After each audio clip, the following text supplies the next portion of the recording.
Your favorite president? Barack Obama. My favorite president would be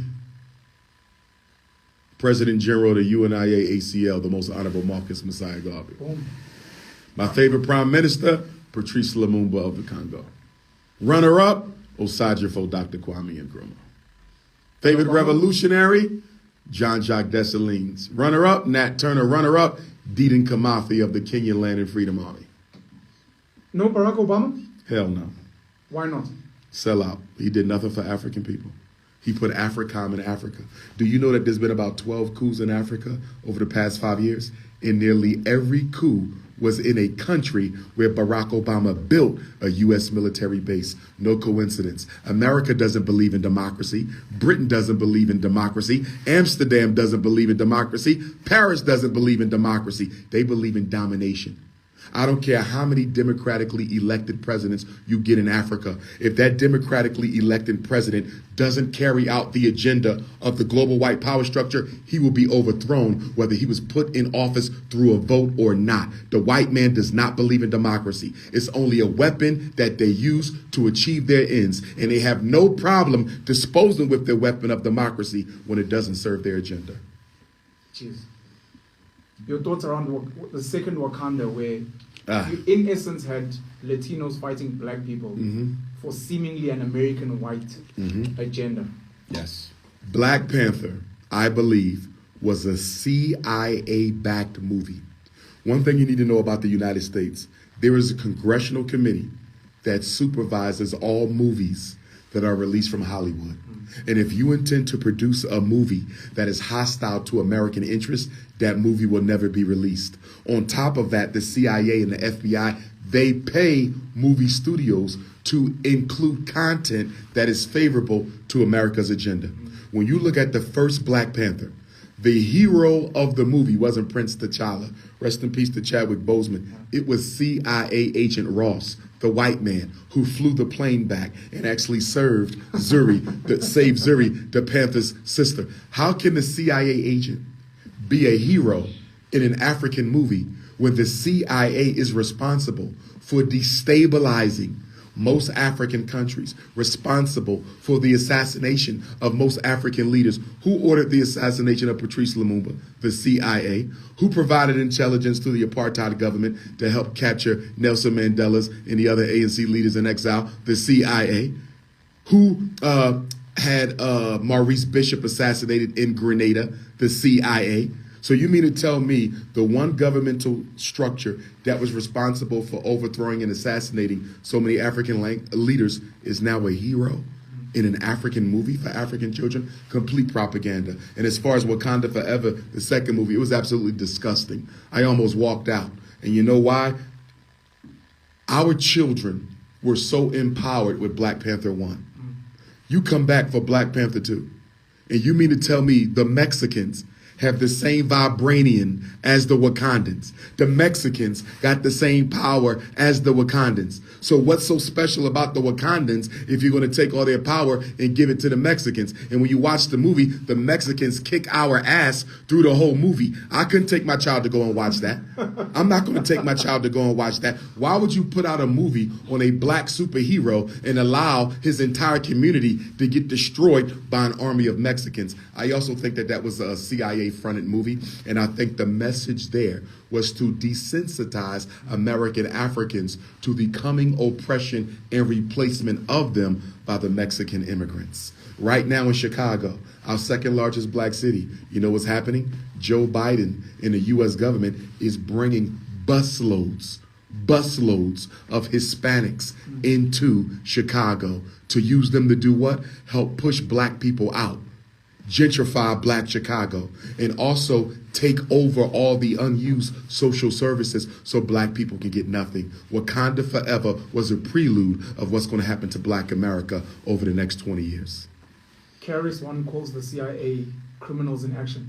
And I call them the cocaine import agency, because the CIA is the founders of the international drug trade. The reason why America invaded Afghanistan 9/11, 2001 is because the Taliban burned the poppy seed. Afghanistan is the #1 opium producing nation in the world. And do you know what Colin Powell, rest in peace, who at the time was Secretary of State, he gave the Afghani government 10 to 20 US million dollars to replant the poppy seed. What does the American government care about poppy seed? They care about the dope. America, China, and Britain are the biggest drug dealers on the planet. You can sell drugs with their permission, but if you get caught selling drugs without their permission, they destroy you. Just go ask Freeway Ricky Ross. Jeez.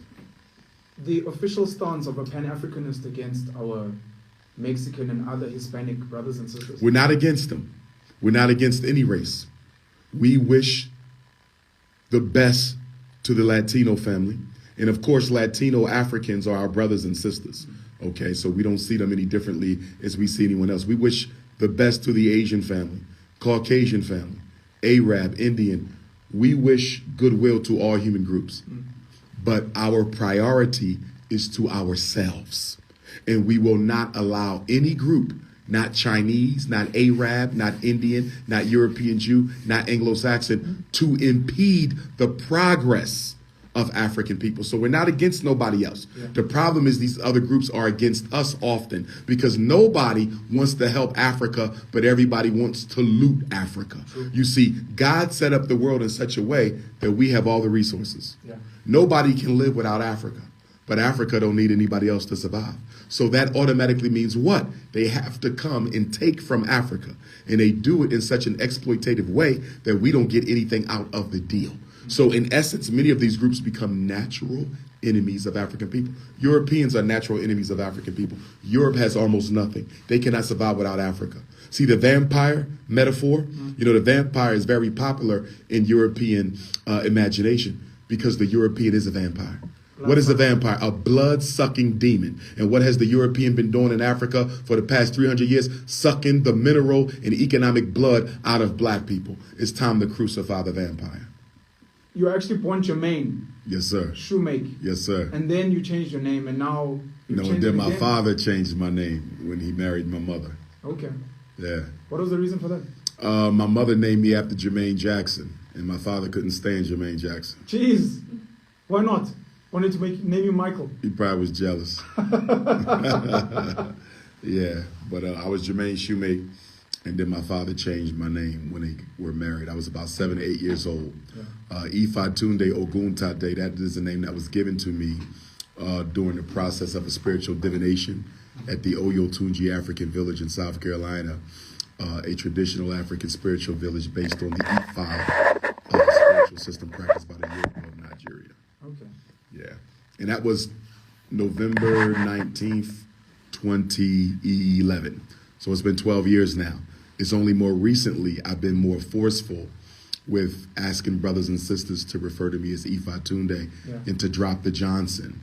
I've asked for years, but I've gotten tired of them not dropping the Johnson. Yeah. So now 2023, my New Year's resolution is to force Ifatunde upon the community. How important are names to you? Names are very important. I think names give us some insight into our destiny. You know, traditional African culture, we're all born with a destiny. And that name helps to give us some insight into that destiny. So when I look at Ifatunde, that means destiny has returned. And Oguntade, Ogun wears the crown. And so Ogun is the spirit of iron, the spirit of energy, truth, and justice. And that's the archetype that I was born under. Would you argue that Johnson is a slave name? Absolutely. I asked this particularly because a lot of black Americans still to this day carry their previous slave owners. Don't say black American, say American African. American African. Yes, sir. You do know that a lot of African Americans don't like that term. Well, they use African American. We're comfortable with African American, but I prefer American African. Okay. Because we are not Americans, never have been treated as such. Yeah. And the adjective precedes the noun. So when you say African American, you're describing a type of an American. Okay. We're not Americans. When you say American African, you're describing a type of an African. So that's why we say American African. American simply describes the African versus African describing the American. We are Africans in an American context. I hear you. But when you say Black American, just to give you some clarity, Yeah. it wasn't until recently that the United States government has reverted to referring to us as Black American. Since the 1980s, they referred to us as African American, which I don't agree with because I prefer American African, but they've started using Black American again instead of African American, which is a deliberate attempt to cut us off from our African consciousness. And it is also a strategy to try to distract away from the current argument by your American African brothers and sisters for reparations and restitutions due to slavery. Would you argue that Johnson was a slave name? Absolutely. And that other American Africans should drop theirs? Ultimately, yes. The reason I pause when I ask that question is sometimes I think as African people, whether we're in America, Africa, the Caribbean, or throughout the diaspora, sometimes we focus too much on superficialities as opposed to substantive change. So in other words, every African in the diaspora could drop our European names, take an African name, and we should. But is that the priority? No. Freedom, justice, and liberation is the priority. The Honorable Marcus Garvey never changed his name, but his contribution to African liberation is almost unparalleled. 100%. John Henry Clark, Amos Wilson, a lot of our grandmaster teachers never changed their name, but they changed the condition of the people. So I'm a big supporter of changing your name, but I'm even a bigger supporter of changing the conditions. Do the work first, and the name will follow. Are there currently institutions helping American Africans and other Africans in diaspora to go through the rites of passage of letting go of their past life and being reborn as an Ifatunde, as an example, so that when the name changes, the substance has been changed as well? Not really. We do have some institutions who are about that work, but the problem in the diaspora and in America is most of our organizations, even the so-called revolutionary or cultural ones, they're financed by the government or white philanthropy, which obviously for me as a Garveyite and a Pan-Africanist, that's a contradiction. Your enemy can never play a role in your liberation.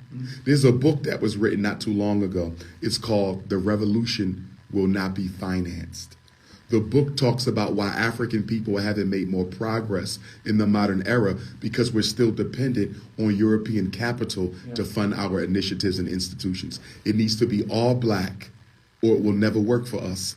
Your enemy will never finance your independence, but we are too greedy for white money to understand that reality. A lot of South Africans have, whenever I speak about Dr.UMAR, used to be Johnson, now Ifatunde. They raise something you raised on the Breakfast Club with DJ Envy, Angela Yee, and Charlemagne the God about South African schools teaching Mandarin. They say you were misinformed and you were lying.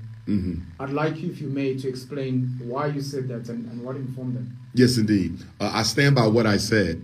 The issue was I did not articulate the truth as effectively as I could have in that moment. First of all, let's put it in context. When I go to the Breakfast Club, you have a limited amount of time. So I have to get as much information as I can in that hour. And so what I said was Mandarin was required in South African schools.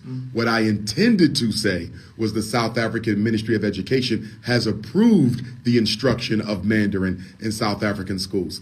It was a small glitch, which was clarified. That interview was about 7-8 years ago. I've since clarified that 1,000,000 times. The issue wasn't that. The issue is you have Negroes, whether they're in America or South Africa, who hate hearing the truth. The truth of the matter is Mandarin shouldn't be in your schools at all because this is not a Mandarin country. This is not Chinese. They're not teaching Chinese kids Zulu or Xhosa. So why are we teaching South African kids Mandarin? But what you know about language instruction in school is what globally? Language instruction follows the economic imperative of the nation. 100%. The reason why Mandarin is being slowly introduced into South Africa's schools is because the Chinese are slowly making headway into South African economy. Always follow the languages that they teach in school, and it shows you who's next up to be your economic oppressor. Neocolonialism. Just to add context, it was in 2016, our Minister of Basic Education, Umamu Motshekga, was saying that Mandarin was going to be introduced in over 500 schools in the country as a second additional language. At the time, we had 15 schools then. So I found myself questioning why so many people were frustrated by you saying that. And I think it was largely because of ignorance and not knowing what was going on. Absolutely. To the ordinary person out there and to the ordinary African out there, what is Pan-Africanism? Pan-Africanism, if I was to sum it up in 3 basic principles. Number 1, all African people are one family. Whether you're in South Africa speaking Zulu or Xhosa, whether you're in Nigeria speaking Yoruba or Igbo, whether you're in Kenya speaking Maasai or Kikuyu, whether you're in Senegal speaking Wolof or Mandingo, whether you're in South Bronx speaking Ebonics, or in Haiti speaking French, or Brazil speaking Portuguese, be one family. And it doesn't matter what your religion is, whether you're Muslim or Christian or traditional African spiritualist, whether you pledge allegiance to this flag or that flag, whether you're light skin or dark skin, straight hair, nappy hair like mine, one family. Yeah. And we should identify on the level of our Africanity first. Being African is more important than anything else. Why? Because God made you an African. Everything else you belong to, you chose. You can leave Christianity tomorrow. You can leave Islam tomorrow. You can renounce your South African citizenship tomorrow. I could give up my American citizenship, so-called, tomorrow. You understand? I could never give up being an African. God made us African, and that's what we should identify with first. Do you believe in the history and the science that man originated in Africa? Oh, absolutely. It's indisputable. And it's interesting that you bring that up, because right now in America, we have a ridiculous dialogue going on because there's some reactionary, self-hating Africans who are trying to convince other American Africans that they don't come from Africa, that they were already in America. They're positing that America, the American continent, was a cradle of civilization. Mind you, no scientific research at all backs this theory up. Okay, even Europeans can't dispute. It's indisputable. The Chinese just came out last month, one of the top geneticists in China, who now stated that the first ancestor, their first ancestor in China was an African, and every Chinese carries the DNA. The East Indians have already done this. Mexicans have done it. So you mean to tell me the people in the diaspora who look the most like the African American, you have nothing to do with Africa genetically? It's ridiculous. But we have to look at the mentality behind that. Nobody wants to be on a losing team. True. And until African people start winning globally, nobody wants to be a part of us. This is why you have Spanish-speaking Africans in the Caribbean who will call themselves Latino or Hispanic. They're Africans, but who wants to be part of a losing team? It's just like when you go throughout Africa, it's not, I still run across Africans who will tell you, I'm French, I'm British, you understand? Because nobody wants to be part of a losing team. But the minute African people get our situation back in order, everybody who don't want to be black will proudly return to the race. We have to give them something to be proud of. The Honorable Marcus Garvey said, the white man has made being black a curse. I'm going to make being black a blessing. He said we have to sell being African back to the African.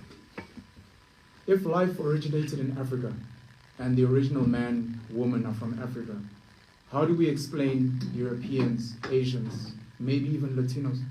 There's a great book written by probably the greatest archaeologist and cultural anthropologist in human history. Not black, but I would say he was the greatest of all time. I'm sure you know his name, Cheikh Anta Diop from Senegal. He wrote a book called The African Origin of Civilization. Everybody needs to read it. This was the scholar who snuck into, I don't want to say snuck, went into the temples of Kemet, took melanin, or should I say took pigment or skin off of the mummies of the pharaohs, came up with a melanin dosage test and proved that the kings and queens of Kemet had to be African based on the percentage of melanin in their skin. It was Cheikh Anta Diop who proved to the world that all 5 stages of modern man originated in Africa. The first stage of modern man, all African. Second stage, all African. Third, all African. Homo sapien, the 4th stage, all African. And then we're the 5th stage, Homo sapien sapien. It was only the Homo sapien sapien who left Africa. If the Homo sapien sapien, modern African, never leaves Africa, we never go into Europe, we never experience the Ice Age, Europeans never come, they never evolve. Yeah. Asians never evolve. Indians never evolve. You don't get another race on earth if the African never leaves Africa. And for that reason, I would like to ask our great African ancestors, why in the hell did you leave the continent? Because if you didn't, we wouldn't be dealing with white supremacy.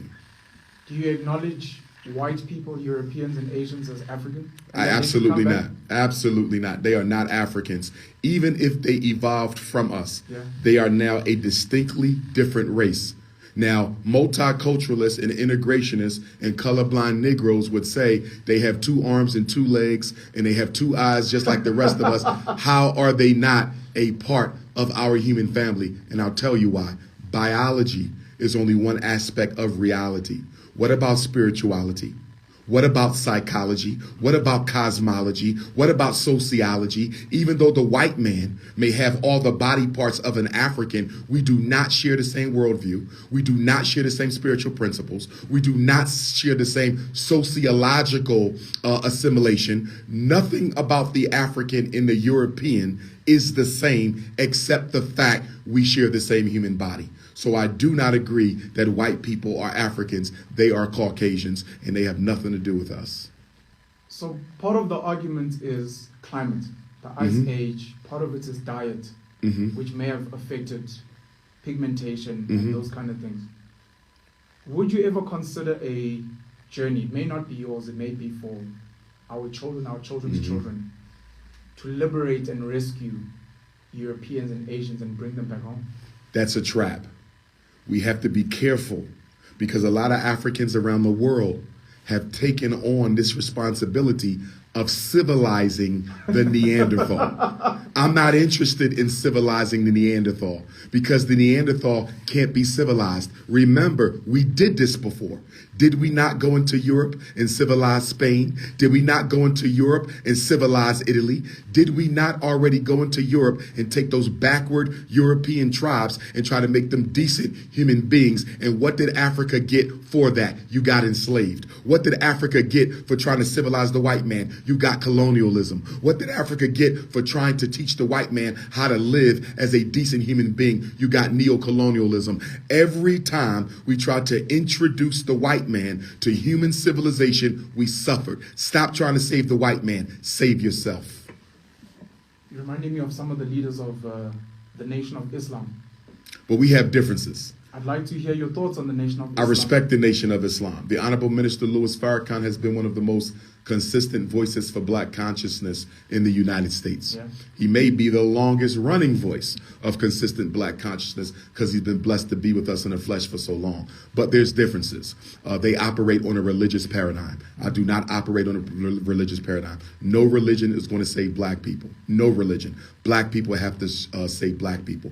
I am a Pan-Africanist. They are not. I'm about the complete and total solidarity and liberation of all African people in the world. That is not their agenda. Although we are both nationalists and we probably have far more in common than we have differences, and I stand in solidarity with my brothers and sisters from the Nation of Islam, but the program of the Honorable Marcus Garvey is not the program of the Honorable Elijah Muhammad. You've met some of our politicians in South Africa. We've got the ANC, the ruling party. We've got another black leadership group coming up in the EFF. We as the masses of South Africa have accused a lot of our politicians of selling out and pushing for certain agendas. And I'd like to ask you what you believe the solution is for fellow Africans, lots of melanin, they look like us, they sound like us, who are serving other agendas. What are we supposed to do with them? How do we unite with them? How do we work with them if we're saying black first, Africans first? Well, number one, I think African people globally, because we all suffer from this exploitation through the so-called democracy. We have to do a better job of choosing our leaders, number one. We do not do a good job as African people choosing our leaders. We largely allow them to select themselves. They anoint themselves and then they come before us. That's not the way it's supposed to be. We're supposed to select.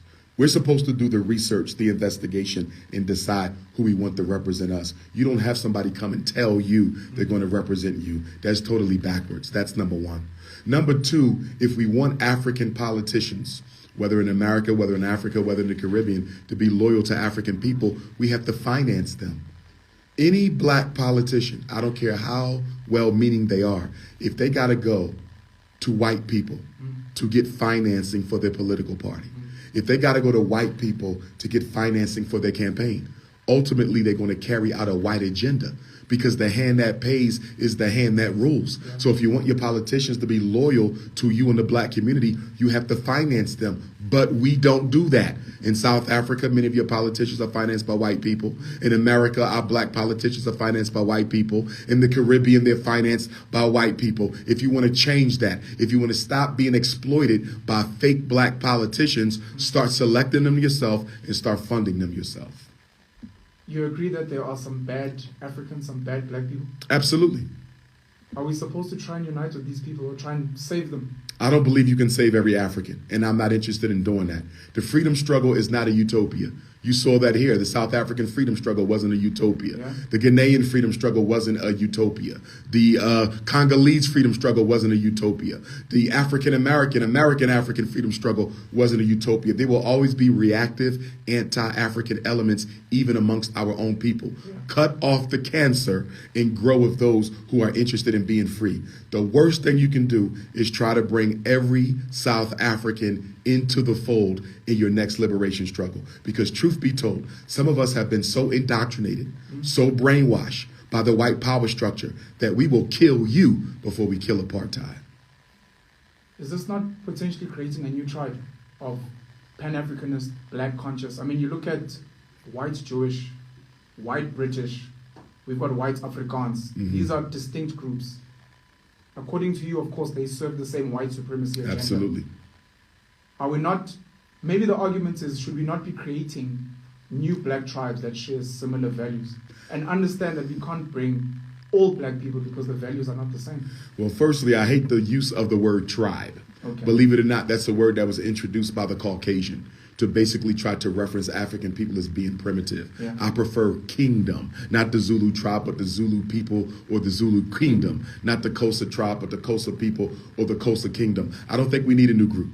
I just think we need to find the people who are ready for liberation. As far as I'm concerned, there's only one quote-unquote tribe, and that's the Pan-African tribe. Those of us who recognize that our Africanity is greater than our cultural differences, greater than our religious differences, greater than our ideological or social political differences. Mm-hmm. It is Pan-Africanism that is what's going to solve the problems of African people, nothing else. So any brother on the African continent who sees me as his brother and doesn't exercise any type of prejudice towards me because I'm coming from Philadelphia, Pennsylvania in the USA, he's a Pan-Africanist. We can work together. Yeah. I will unite with any Pan-Africanist anywhere, and I will unite with absolutely no tribalist anywhere. You say the name is not as important as the substance. Absolutely. I'm a Pan-Africanist. Amandla. How do you find fellow Pan-Africanists that believe in your agenda without them saying they are, without them dressing a certain way, having a certain name? How does a true Pan-Africanist identify a fellow Pan-Africanist? I would say through the work. It's not what you call yourself. It's not how you dress. I can show you people who claim to be Pan-Africanists in name, in ideology, in dress, in disposition, but they don't do any work. The heart and essence of activism, the heart and essence of nationalism, the heart and essence of revolutionary Pan-Africanism is to serve the people. So anybody who tells me they're Pan-Africanist, I'm going to ask you two questions. What institution are you building? What major problem are you fighting on behalf of the South African people? Yeah. If you cannot give me an answer to either one of those questions, you are not a Pan-Africanist. You are a Pan-Africanist imposter. Frederick Douglass, Marcus Garvey institution. One of the clips that trended recently was you speaking about black contractors that let you down. Yes. And you having to go to other races to complete the building of the school. Yes. May you please speak on that? Absolutely. And this is a reality for black people everywhere. Yeah. in South Africa, in Ghana, in Nigeria, in Jamaica, in Guadeloupe, where I'll be next week, in Ethiopia, where I'll be tomorrow. We have been so indoctrinated by the white power structure to not respect African life that many of us have a difficult time doing right by our own people. It's the post-traumatic slavery disease, the post-traumatic apartheid disease, you see. But guess what? I can't stop. Yes, I've been scammed by black contractors. I've been ripped off by black contractors. No black contractor has finished the work that we ever paid them to do. True. But guess what? I'm not giving up on my people. So when the Marcus Garvey Elementary School is done renovation at the end of the month, guess what? We have to go across the street and renovate our second school, the Frederick Douglass High School. And you know what I'm going to do? I'm going to go right back to the black community and do it all over again and see if I can find some black people who will do right by us this time. Why? Why not just stay with the white folks? They got it done right. You know why? Because we can't win if we don't learn how to work with each other. We can't win if we don't learn how to trust each other. People often ask me, they say, Dr. Umar, why don't you accept some white money for your school? You could have been had your school up years ago. Why you want to do this Marcus Garvey self-determination, black power thing? You know why? If white people help me get my school up, not the contractors, because that's fee for service, they're being paid. But if white people fund the building of the school, when the school opens, is that really a black school? Yeah. Can we really claim that as a black accomplishment? No, because white people were still in the shadows, guiding and directing your success. No victory for African people is a victory if it includes outside help. I've heard you speak about this, but the plan to build more of these institutions all over the diaspora, in particular for South Africa and the African continent. Get me a school in South Africa, we'll have the school. Absolutely. I need one of these buildings. I like more than one. Give me one in the Cape. Give me one in Pretoria. Give me one in Soweto. Give me one in Joburg. Give me one in Khayelitsha. Give me one in KwaZulu-Natal. And let us implement education for our children. Because until you change the minds of African people, you change nothing else. Yeah. We keep overlooking that. Why we don't have good leadership, we're not training our children to be good leaders. Why we don't have strong black men the way we used to, we're not training them how to be men. If you want a different African, you need a different educational system. Yeah. Your thoughts around military training for the African child? Oh, I totally support it. We're going to have military training as well, because we live in a very hostile world that is very anti-African.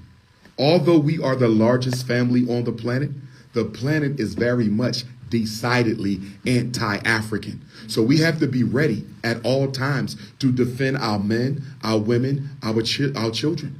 I do not believe in violence, but I understand violence becomes necessary at times. And as black men, we have a responsibility to defend our community. We must always be ready for war and always be ready for revolution.